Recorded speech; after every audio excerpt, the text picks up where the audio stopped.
سے ختم ہو جائے گی. تو جب یہ ہو جائے تو قیامت کا انتظار کیجیے.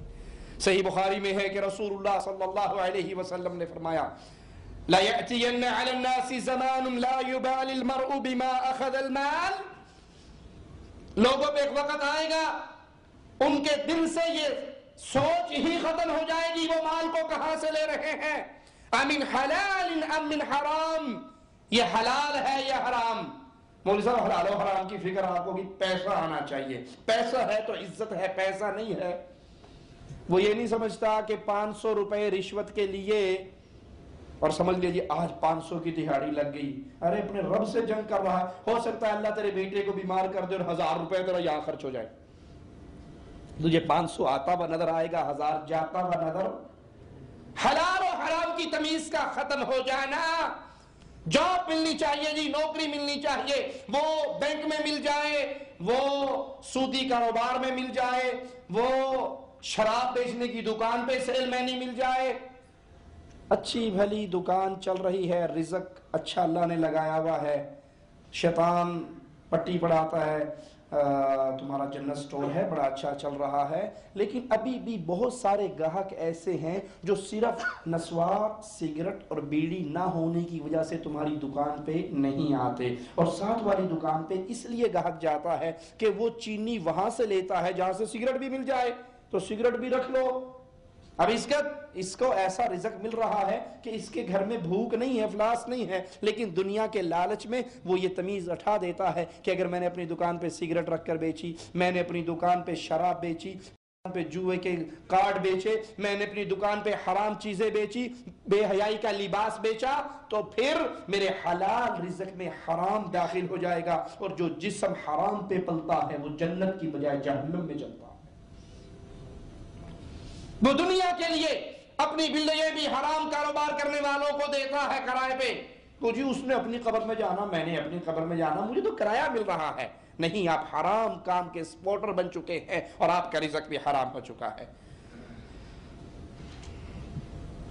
یہ دلیل دینے والوں کہ ہم تو بینک میں اپنی محنت کر کے پیسہ لے رہے ہیں. آپ محنت کس کام میں کر رہے, آپ نے کس کام کو سہارا دیا ہے, کس کاروبار کے سہارا بنے ہوئے ہیں؟ اگر یہ کاروبار حلال ہے تو آپ کا رزق حلال ہے, اور اگر آپ حرام کاروبار میں محنت کر رہے ہیں تو آپ حرام کام کے اندر محنت کر کے حرام کما رہے ہیں. قیامت کی نشانیوں میں سے لوگوں کا خوش دلی سے زکوٰۃ نہ دینا, زکوٰۃ کو اپنے اوپر جرمانہ سمجھنا. اللہ کے نبی کا فرمان ہے وَالزَّكَاةُ مَغْرَمَةٌ, جب زکوٰۃ کو جرمانہ سمجھ لیا جائے تو پھر قیامت کا انتظار کرنا. اسی طرح شریعت کا علم اللہ کی رضا کی بجائے دنیا کمانے کے لیے سیکھا جائے. ہمارے ہاں اگر اول تو توفیق ہی نہیں ہوتی کہ بچوں کو قرآن حفظ کرا دیا جائے. اچھا بچہ, ذہین بچہ, تیز سرار بچہ, جس کو بچپن میں ہی ماں باپ دیکھ لیتے ہیں کہ اس کی عقل ماشاءاللہ, اس کی ذہانت بڑی اچھی, اس کے لیے دنیا کی تعلیم شروع سے اعلیٰ دلوائی جاتی ہے. اور اللہ سب کو صحت والی, زندگی والی, ایمان والی اولاد عطا فرمائے. اگر معذور بچہ پیدا ہو جائے, اندھا پیدا ہو جائے, لنگڑان اللہ پیدا ہو جائے, تو باپ کہتا ہے یہ تو اندھا پیدا ہو گیا, انہوں مسیطے پا چھڑو, حافظ بن جائے گا, اور کوئی نہیں دال روٹی تے کمائی رکھے گا. وہ قرآن اللہ کی رضا کے لیے نہیں, دال روٹی کے لیے. دین کا علم اللہ کی رضا کے لیے نہیں, اس اسلام کو آگے پھیلانے کے لیے نہیں, دال روٹی کے لیے کماتے سیکھتے ہیں. تو جب اللہ کی شریعت کا علم اللہ کی رضا کے علاوہ کسی اور مقصد کے لیے سیکھا جائے تو یاد کر لیجئے یہ پھر قیامت کی قربت کا دور ہے. رسول اللہ صلی اللہ علیہ وسلم کا فرمان ہے ان اللہ وملائکتہ واہل السماوات والارضین, اللہ تعالی, اللہ کے فرشتے, واہل السماوات, سارے آسمانوں کی مخلوق, والارضین, زمین کی ساری مخلوق, ساتوں زمینوں کی مخلوق, ساتوں آسمانوں کی مخلوق, ساتوں زمینوں کی مخلوق, حتی النملۃ فی جحریہا, یہاں تک کہ چیونٹی اپنے سوراخ اور اپنے بل کے اندر, وحتی الحوت, اور مچھلی اپنے پانی کے اندر, یہ سارے کچھ پھر گن لیجئے. اللہ تعالی, اللہ کے ملائکہ, اللہ کے فرشتے, 7 آسمانوں کی مخلوق, 7 زمینوں کی مخلوق, حتیٰ کہ چیونٹی اپنے سوراخ میں, مچھلی اپنے سمندروں اور پانیوں میں, لا یصلون علی معلم الناس الخیر, یہ ساری مخلوق اللہ کے سامنے رحمت کی دعا مانگتی ہے لوگوں کو دین سکھانے والے کے لیے۔ اللہ تو اس پہ رحمتیں کرتا ہی کرتا ہے، اللہ کے ملائکہ اور پوری تمام کائنات کی تمام مخلوقات لوگوں کو قرآن سکھانے والا، لوگوں کو دین سکھانے والا، لوگوں کو توحید سکھانے والا، لوگوں کو آخرت میں اللہ کے نزدیک کامیاب ہونے کے گر بتانے والا، جہنم سے بچنے کے طریقے سکھانے والا، لوگوں کو خیر بتانے والے کے لیے چیونٹیاں بھی دعا کرتی ہیں، مچھلیاں بھی دعا کرتی ہیں، اللہ کی مخلوقات دعا کرتی ہے، اللہ کے ملائکہ دعا کرتے ہیں، اور اللہ اس پہ رحمتوں کا نزول کرتا ہے۔ چاہے اپنے بیٹے کو دنیا دار بنا لیں، چاہے اپنے بیٹے کو قرآن کا حافظ بنا لیں، اور یہ کنسپٹ کہیں نہیں ہے کہ جو قرآن کا حافظ بنے گا وہ دنیا نہیں سیکھ سکتا۔ اپنے بچوں کو دین کا علم بھی دیجئے اور اپنے بچوں کو دنیا کا علم بھی دیجئے۔ دنیا سے کٹ کر سمندروں اور جنگلوں کے کناروں پہ نکل کر عبادت کرنا یہ دین کا کنسپٹ نہیں ہے۔ اسی معاشرے میں رہ کر اس کا حصہ بنیے، بہترین دنیا کی تعلیم اپنے بیٹوں کو دیجئے، لیکن جہاں اپنے بیٹے کو ڈاکٹر، انجینئر، پروفیسر بنانے کی آپ کو فکر ہے، ان فکروں سے پہلے فکر پیدا کیجئے میرا بیٹا مسلمان تو بن جائے، اس کو مسلمان بنائیے اور پھر دنیا کا ہر علم اس کو سکھائیے۔ اسی طرح دوستوں سے قربت اور ماں باپ سے دوری یہ قیامت کی نشانیوں میں سے ہے۔ اللہ کا حکم کیا ہے؟ وَبِالْوَالِدَيْنِ إِحْسَانًا، اپنے ماں باپ کے ساتھ اچھا سلوک کرو۔ اور آج کل ماں باپ کی بجائے دوستوں سے اچھا سلوک ہے، دنیا والوں سے اچھا سلوک ہے، اور خاص طور پہ اگر کسی کے ماں باپ ان پڑھ ہوں اور بیٹا پڑھا لکھا، یہ دنیا کا علم، دین کا نہیں، دین کا علم سیکھے گا تو ماں باپ کا خادم بنے گا، اور دنیا کا یہ جاہلوں والی چیزیں سیکھے گا دین کے بغیر۔ یہ علم کب جہالت میں گرفتار کرتا ہے انسان کو؟ جب وہ دین سے دور ہو، اسے دنیا کی ہر چیز آتی ہو، نماز نہ آتی ہو، قرآن نہ آتا ہو، تو یہ جاہل ہے۔ وہ ایک شخص نوجوان پڑھتا پڑھتا یونیورسٹی میں چلا گیا، سچا واقعہ ہے، بہاولپور اسلامیہ یونیورسٹی کا، تو اس کا بوڑھا باپ بیچارہ اس کو ملنے کے لیے آیا۔ اب یہ بوڑھا باپ دیہاتی گاؤں کا، اور یہ یونیورسٹی میں تھا، اور وہ دھوتی پہنی ہوئی اس نے اور سوفٹی پہنی ہوئی، اور یونیورسٹی میں پہنچ گیا، کلاس روم میں دیکھا تو آگے بیٹا پڑھ رہا، اس کے سارے جتنے دوست تھے، کولیگ تھے، وہ اس کو بھی دیکھے اور اس کو بھی دیکھے، یہ بڑا جنٹل مین، بڑا clean shape, pant shirt tie لگی ہوئی، اور باپ اس کا یہ باپ ہے۔ اب اسے شرم آئی یہ بتاتے ہوئے کہ یہ میرا باپ ہے، تو دوست نے پوچھا یہ کون ہے؟ کہتا میرے ابو کا جاننے والا ہے۔ اس کے کان میں آواز پڑ گئی، اس نے کلاس میں آ کے بلند آواز سے کہا لڑکو اللہ کی قسم میں اس کے باپ کا جاننے والا نہیں، اس کی ماں کا جاننے والا ہوں، میں اس کا باپ ہوں، مجھے یہ میرے ڈریس کی وجہ سے، میری غربت کی وجہ سے آج مجھے اپنا باپ ماننے سے انکار کر رہا ہے۔ تو قیامت کے قریب یہ چیز ظاہر ہوگی کہ لوگ اپنے ماں باپ سے دوری اختیار کریں گے، دوستوں سے، ماں باپ کے ساتھ اپنا معاملہ شیئر نہیں کریں گے، دوستوں کو اپنا ماں باپ سے بڑھ کر ہم درد تصور کرتے ہوئے ان سے ساری باتیں کر لیں گے، اور باپ کو نہیں بتائیں گے، ماں کو نہیں بتائیں گے۔ مساجد میں آوازیں بلند ہوں گی، یہ بیماری بھی عام ہو چکی ہے، مسجدوں میں لڑائی جھگڑا، مسجدوں میں کہہ کے، مسجدوں میں شور شرابہ، یہ قیامت کی نشانیوں میں سے ہے۔ قبائل کی قیادت برے گندے فاسق گناہگار لوگوں کے ہاتھ میں ہوگی، سب سے رذیل شخص قوم کا سربراہ بنے گا۔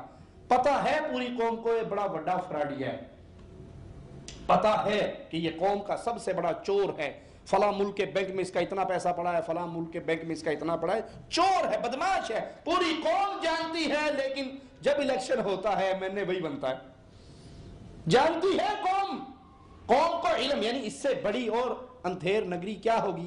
وہ اردو کا مشہور مقولہ ہے کہ آنکھوں دیکھے مکھی نہیں کھائی جاتی، غلطی سے بندہ کھا لے تو کھا لے، لیکن آج اس گندی سیاست کے اندر آنکھوں دیکھے مکھی کھاتے ہیں۔ جو سب سے زیادہ شرابی، زانی، بدکار، چور، شرابی، ڈاکو، وہ جب بھی الیکشن ہوگا سب سے پہلے وہی کامیاب ہوگا، اس کے شر سے بچنے کی وجہ سے۔ آدمی کے شر سے بچنے کے لیے اس کی عزت کی جائے گی، اس کو ہر بندہ سلوٹ کرے گا، السلام علیکم جی، سلام کر کے بڑا اس طرح کا ہے، اسے گالی بھی دے گا ساتھ، پہلے سلام کرے گا، مسکرا کر ملے گا، آگے جا کے بڑا بہت گندا بندہ بیٹھا، اس کے قریب نہ لگنا، ابا آپ نے ابھی تو سلام کیا، اب اس کا شر اتنا ہے کہ اگر اسے سلام نہ کرے کسی نہ کسی کیس میں پھنسا دے گا. اس کے شر سے بچنے کے لیے سلام کیا جائے گا. یہ قیامت کی نشانی ہے. آئیے جامع ترمذی میں سنیے اللہ کے نبی کا فرمان.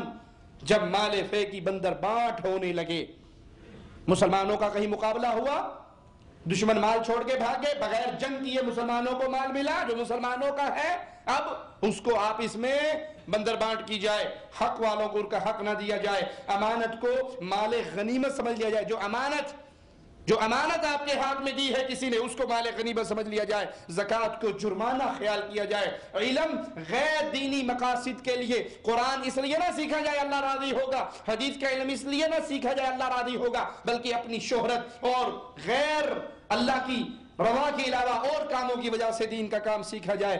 آدمی اپنی بیوی کی اطاعت کرے اور ماں کی نافرمانی کرے. پنجابی میں کہتے ہیں بڈھی تھلے لگ جانا, جو بیگم نے کہنا میں نے وہ کرنا. خبردار, بیگم کو اجازت ہے وہ ماں کے ساتھ بدتمیزی کر لے, لیکن ماں کو اجازت نہیں وہ بیگم کی کسی بات کا جواب دے دے. ماں کو اپنی بیویوں کے نیچے ان کی رعایا بنا کر چھوڑنے والوں, تمہاری برائی محمد کریم کے فرمان میں موجود ہے. میرا ایک جملہ یاد رکھنا, ہائے ہائے, ایک نہیں دسیوں اور بیسیوں بیویاں مل سکتی ہیں, ایک ماں اور نہیں مل سکتی. ایک بیوی مر جائے گی اللہ دوسری دے دے گا, طلاق ہو جائے گی تب اللہ دے دے گا. ماں کے مرنے پہ کوئی ماں مل جائے گی؟ کائنات میں مخلوقات میں کوئی کسی سے اتنا پیار نہیں کرتا جتنی ماں اپنی اولاد سے کرتی ہے. آپ نے دیکھا نہیں, بچہ بیمار ہو جائے ہر بندہ دعا کرتا ہے, بھائی دعا کرتا ہے, دوائی لاتا ہے, سب کچھ کرتا ہے, اور ماں دعائیں کرتی ہے. اللہ اس کی دعا دیکھی, آخری دعا جب بالکل سمجھتی ہے کچھ نہیں ہونے والا, کہتی اللہ اس کی جگہ مجھے مار لے, میرے بیٹے کو شفا دے دے. یہ بیوی کہتی ہے, یہ بیوی کہتی ہے. تو یہ قیامت کی نشانیوں میں سے ہے کہ ماں کی نافرمانی ہوگی اور بیوی کی اطاعت ہوگی. دوستوں کو انسان قریب کرے گا, اپنے باپ کو دور کرے گا. مساجد میں آوازیں بلند ہوگی, فاسق فاجر شخص قبیلے کا سربراہ ہوگا, گھٹیا ترین انسان قوم کا سردار بنے گا. آدمی کی عزت اس کے شر سے بچنے کے لیے کی جائے گی. ناچنے والیاں, گانے والیاں, آلات موسیقی عام ہو جائیں گے. موبائل کے اندر بھی گانے, گھر کے اوپر ڈور پہ جو بیل لگی ہے اس میں بھی ساز, ہر چیز میں گانے. آپ چلے جائیے مارکیٹ میں کھلونے لینے کے لیے, مسلمان بچہ اپنے بچے کو مسلمان رکھنے کے لیے اسلامی قوانین کے مطابق شاید اس کو 1000 میں سے 5 کھلونے بھی نہ ملے. جس کھلونے میں سیل ہوگا اس کو آن کریں, ساز شروع ہو جائے گا, گانے شروع ہو جائیں گے. یہ آلات موسیقی کا عام ہو جانا, گانے والیوں کا عام ہو جانا, شراب کا پیا جانا, اور امت کے آخری دور کے لوگ امت کے پہلے لوگوں پر لعنت کریں گے. سن لیجئے جا کے اپنے اپنے ملکوں کے اندر, آج کل کے لوگ کیا صحابہ کرام پہ لعنتیں نہیں کرتے؟ کیا اللہ کے اولیاء کو گالیاں نہیں دیتے؟ کیا ابو بکر, عمر, عثمان, علی, طلحہ, زبیر, حفصہ, عائشہ رضوان اللہ علیہم اجمعین ان کو گالیاں نہیں دی جاتی؟ امت کے پچھلے, بعد میں آنے والے, پہلے گزر جانے والوں پر لعنت کریں گے. اللہ کے نبی نے فرمایا جب یہ ساری چیزیں ہو جائیں تو اس وقت پھر لوگوں سرخ تیز ہواؤں کا, زلزلوں کا, زمین میں دھسنے کا, شکلیں مسخ ہونے کا, آسمان سے پتھر برسنے کا اور ایسی ہی نشانیوں کا انتظار کرنا. آج زلزلے عام ہیں, زلزلے کا بھی غم ختم نہیں ہوا. سیلاب آ گئے, اندھیریے آ گئی, طوفان آ گئے, فصلیں برباد, زمینیں برباد, ہزاروں لوگ مر گئے. کیوں؟ میرے نبی علیہ الصلوۃ والسلام نے یہ باتیں بتائی تھی. اور آج وہ کون سی بستی ہے جہاں پر ناچنے والی, گانے والی, آلات موسیقی, بے حیائی, بدکاری کے ساز و سامان موجود نہ ہو؟ لوگ اس کو فیشن سمجھنے لگے, لوگ اس کو معاشرے میں اچھا مقام پانے کے لیے سمجھنے لگے. گھر میں ڈش ہوگا تو ہمارا سٹیٹس ہائی ہوگا, اور گھر میں ٹی وی نہیں ہے کہیں گے تو یتیم جے لوگ نے, مسکین نے, گھر میں ٹی وی بھی نہیں ہے, ان سے غریب اور کون ہوگا. زنا, ریشم, شراب اور آلات موسیقی کو حلال سمجھنا. جب لوگ زنا کو حلال سمجھیں, ریشم کو حلال سمجھیں, آلات موسیقی کو حلال سمجھیں, تو پھر یہ قیامت کی نشانیوں میں سے ہے. صحیح بخاری میں ہے, اللہ کے نبی نے فرمایا میری امت میں کچھ ایسے لوگ ہوں گے جو زنا کو